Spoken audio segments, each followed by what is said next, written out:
শুরু করছেন আমার সাথে? আপনি আসছেন ভালো কথা, আসছেন এতগুলো ফুল নিয়ে আসছেন কেন? একটা ফুল নিয়ে আসেন না, মানুষকে এরকম এত গামলা করে ফুল নিয়ে আসে মানুষের জন্য? একটা ফুল নিয়ে আসা প্রপোজ করে আপনি বুঝলাম না, আপনি আটকে দিছালা দেয় নাই, অবশ্যই দেয় নাই তো। আপনার আটকে থাকলে আপনি কি পরে আসছেন? কি পরে আসছেন? এটা হাফ প্যান্ট পরে আসছেন প্রপোজ করতে? হ্যাঁ, কেউ হাফ প্যান্ট পরে মেয়েকে প্রপোজ করতে আসে জীবনে দেখছেন আপনি? আর আমি আপনার কথা বাদে দিলাম, আমাকে যদি কেউ দেখে এখন আপনার সাথে হাফ প্যান্ট পরে আপনি দাঁড়ায় আছেন, আমাকে কি ভাববে বলেন তো? আপনি তো সরি ফর শর্টিং। আসলে আমি প্রত্যেকবার তোমার সাথে দেখা করতে আসার আগে কারো না কারোর সাথে কোনো না কোনো তো কথা বলি, বুঝছো না? ওই কথার জেদ ধরে কোনো না কোনো একটা সমস্যা হয়।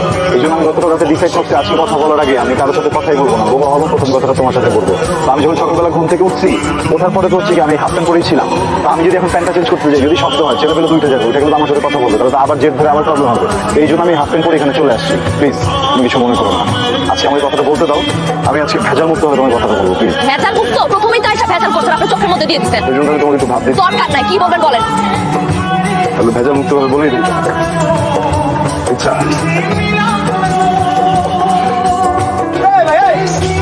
আমার দোকানে 20 টাকাতে পুরো বালতি বই লাগে ফুল, এটা পুরো আগে করে পড়ে সেটা। আবার আপনার কি হয়, বয়ফ্রেন্ড লাগে? আরে এই বয়ফ্রেন্ড মানে দেখে পুরো ধ্বংস হয়ে যাবেন আপনি। আপা কইেন না, আপনি এই লোক সকালবেলা আইছে কথা কইতে পারে না।